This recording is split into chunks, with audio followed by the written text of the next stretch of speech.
그런가 하면 이 박근혜 대통령의 남동생이죠. 이 박지만 이지 회장의 이 비서실 직원이 자택에서 숨진 채 발견됐다고 하는데 이 직원이 누구인가요? 그래서 지난 밤부터 오늘 이 시간까지 실시간 검색어 상위에 있습니다. 예. 이 박지만 이지 회장 그리고 박지만 비서 이렇게 나와 있는데 네.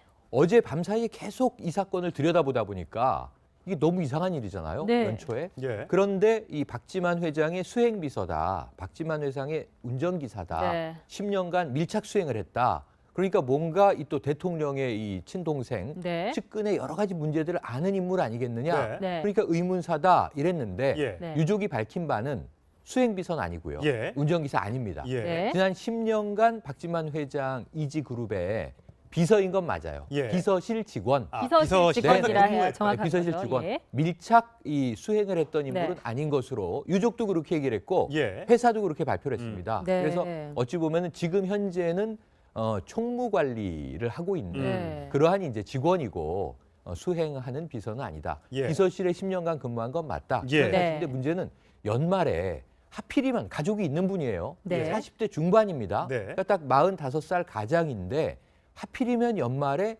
이 친정의 부인과 아이들이 다 가 있는 동안 네. 집에서 혼자 사망을 하다 보니까 네. 상당히 좀 의혹스러울 수밖에 없죠. 저 오늘 보면 부검을 화면을 보면서 한다고 설명해 하죠. 주시면 네, 28일 날 12월 28일 날 처갓집이 있는 대전에 갔다 와. 네. 합니다. 네. 29일 날 오전에 서울에 이제 회사에 나가서 낮에는 또 부인과 통화를 합니다. 하고. 네, 그 다음에 저녁 그러니까 날까지는 통화가 된 거죠. 그렇죠. 그런데 30일 날 오전에 연락이 안 돼서 가 보니 낮 집에서 1시쯤. 쓰러져 있었는데 네. 경찰이 발표한 바에 따르면 지금 타살 정황은 없다. 아하. 하지만 사인이 명확치 않으니 말이죠. 예. 이게 45세가 자연사하기는 쉽지 않단 말입니다. 네. 어제까지 회사 근무를 했으니까 예. 여러 가지 의문스럽고 이상한데 그렇다면 이게 타살이냐 혹은 자살이냐 혹은 자연사냐 이걸 좀 밝혀야 되기 때문에 부검을 요청했고 그리고 유족도 사인을 명확히 밝혀달라. 아. 안타깝다. 이제 이런 예. 입장입니다. 그런데 보시면 회사마다 좀 차이는 있지만 보통 30일이 종무식이에요. 근데 회사마다 뭐 30일 쉬어라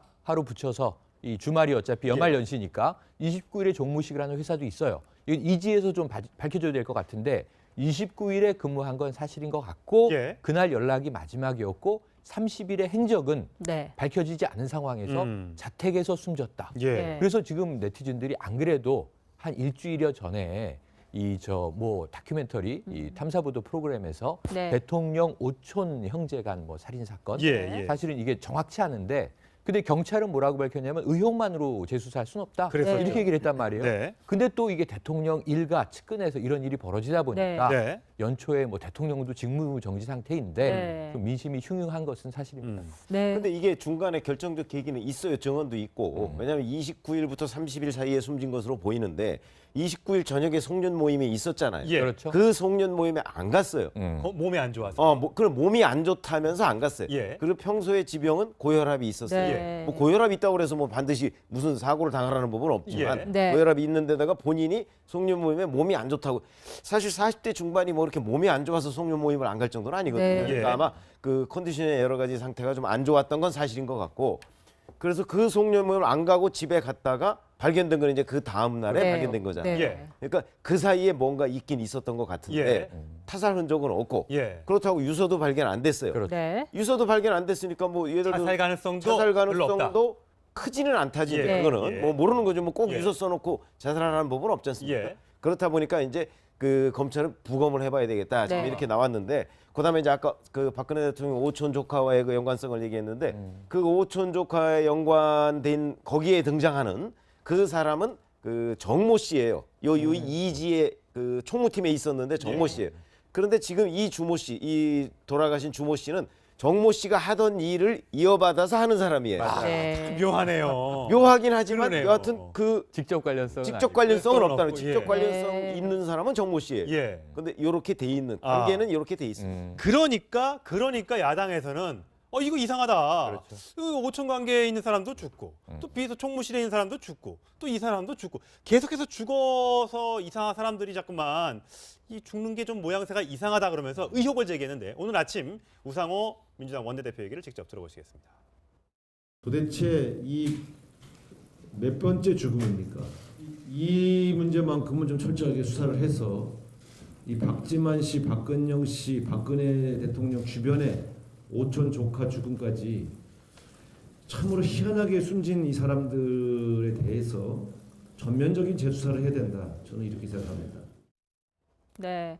여기에다가 이제 신동욱 씨도 이 박근영 씨의 남편 신동욱 씨도 이 오촌 살인 사건을 오늘 트위터에 언급했는데 네. 본인하고도 좀 관련이 있는 사건이잖아요. 그렇죠. 유경재단 문제와 연관이 돼서 네. 본인은 그렇게 얘기했죠. 정윤회 씨가 중국에서 자기를 죽이려고 했다. 예. 그게 물론 문제가 돼가지고 본인이 옥살이까지 했어요. 네. 예. 사실은 이제 뭐 수사 결과는 아니라고 나왔지만 본인은 아직까지도 그렇게 믿고 있거든요. 그리고 네. 박용철 씨의 죽음도 결국은 박용철 씨가 증거를 갖고 있었다. 자기를 죽이려고 했던, 예를 들면 정윤회 씨를 죽이려고 했던 여러 가지 증거자들을 갖고 있었고 그 녹취록을 밝히려고 하기 전에 갑자기 죽었다라고 예. 얘기를 하는 거거든요. 그러다 보니까 이제 신동욱 씨 입장에서는 그런 트라우마가 있겠죠. 본인이 그런 상황에서 죽으려는 죽기까지 하려고 했던 상황까지 갔었고 또 그 사건 때문에 박용철 씨가 죽었고 예. 또 지금 이 사건 정윤회 씨와 관련된 비서가 또 사망을 하고 이러니까 네.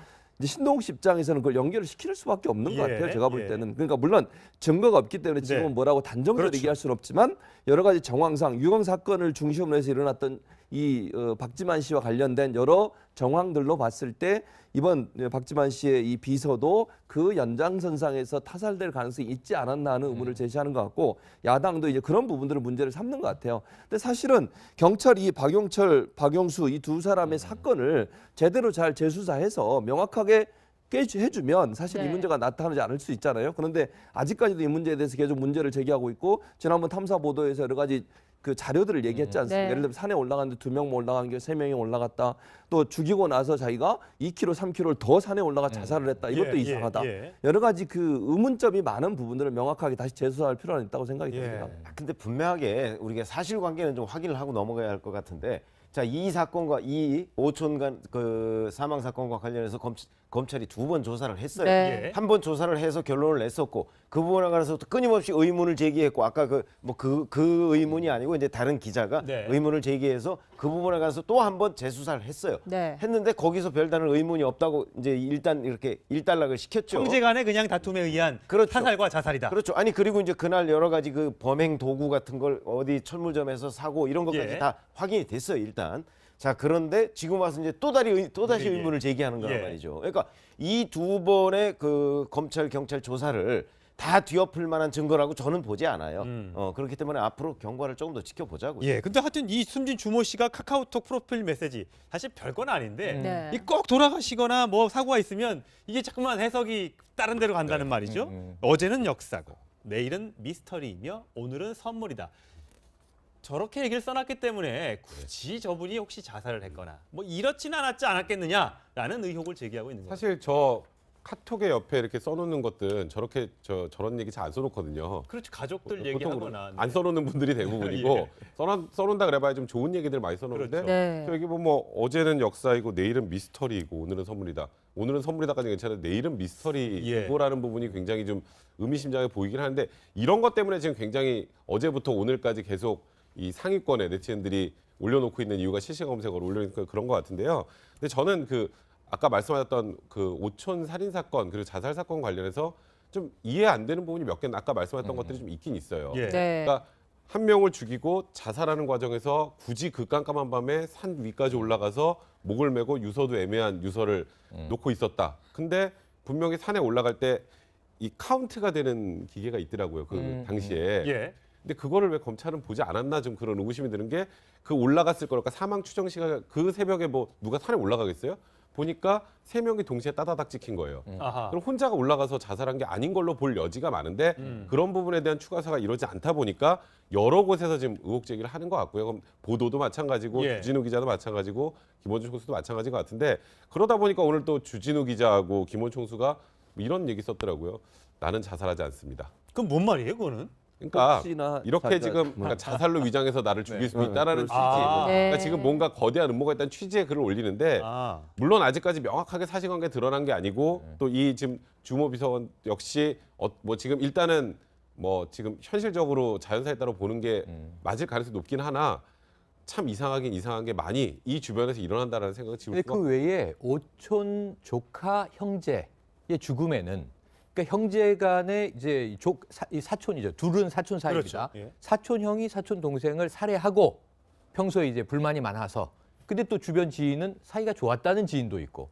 그런데 그 늦은 밤에 굳이 2km쯤 가서 목매 자살을 하는데 거기서 또 핵심적으로 의문스러운 게요. 약물이 나왔다는 거예요. 설사약을 먹었다, 졸피뎀 성분이 나왔다. 예. 근데 예를 들면 이제 다른 타살된 사람에게 졸피뎀을 먹였다. 덩치도 훨씬 컸다고 하니까 그건 이해가 되는데 예. 자살한 사람에게서도 졸피뎀 성분을 이 사람이 탔다면 상대의 술에 탔을 텐데 왜 나왔을까? 설사약을 왜 먹었을까? 네. 죽기로 결심한 사람이 이런 등등에 대해서는 미스테리가 한 가지가 아니라 동행이 있었다. 이거 굉장히 수상한 정황인데 예. 약물까지 나왔다. 이거 그러니까 한 3가지의 우연이 겹치면 이건 굉장히 이상한 건 사실이죠. 네. 그래서 여기에 대해서 굳이 수사하지 않겠다는 게 더 이상해 보일 수 있기 때문에 경찰이 그 명예를 위해서라도 아이고 3번이든 4번이든 의혹이 말끔히 풀릴 때까지 수사하겠다. 그러니까 이런 대목이 이제 필요할 것 같은데 네. 이게 불이 타오르는 이유가 직접 관련은 없는데 그 주변 인물이 또 사망을 했단 말이에요. 네. 이 의문의 죽음인데 나이도 젊은 분이란 말이에요. 45이면. 그런데 어쨌든 10년간 그 회사에 재직을 해서 10년이면 거꾸로 딱 거슬러 올라가면 2007년부터니까 요즘부터란 말이에요. 네. 뭔가 아는 인물, 관련된 인물 아니겠느냐. 그러니까 이게 국민적 의혹 이렇게 보여지는데 이거를 해명하지 못하면 무슨 문제가 생기냐면 네. 음모론이 커진다는 거예요. 그러니까 정부가 또 괴담이다 이렇게 이야기하지 말고 그냥 경찰 수사로 해결해 주는 게 제일 그런데 빠르지 제가 않을까 보기엔 아니 예. 제가 꼭 이의를 달라고 하는 건 아니고 예. 저런 의견도 있고 예. 저는 좀 다른 의견이라 지금 얘기를 하고 있는 건데 예를 들어서 자 그런 이게 의혹은 말이죠. 계속 의혹이 있는 쪽에서만 쳐다보면요 절대 믿으려고 하질 않아요. 예. 그러니까 이 부분도 만약에 이제 오늘 부검을 하잖아요. 부검을 해서 거기에 사인이 뭐라고 나와요. 그거 이 의혹을 제기하는 분들이 그건 믿을까요? 안 믿을 거라고 봐요. 네. 지금 유병헌 씨 사망과 관련해서도 국과수에서 그렇게 해도 안 믿고 있는 사람이 있잖아요. 현재. 네. 그렇기 때문에 저는 이번에 이제 부검을 해서 만약에 사인이 뭐라고 밝혀지면 과학은 좀 믿어주자. 저는 이렇게 얘기를 하고 싶습니다. 예.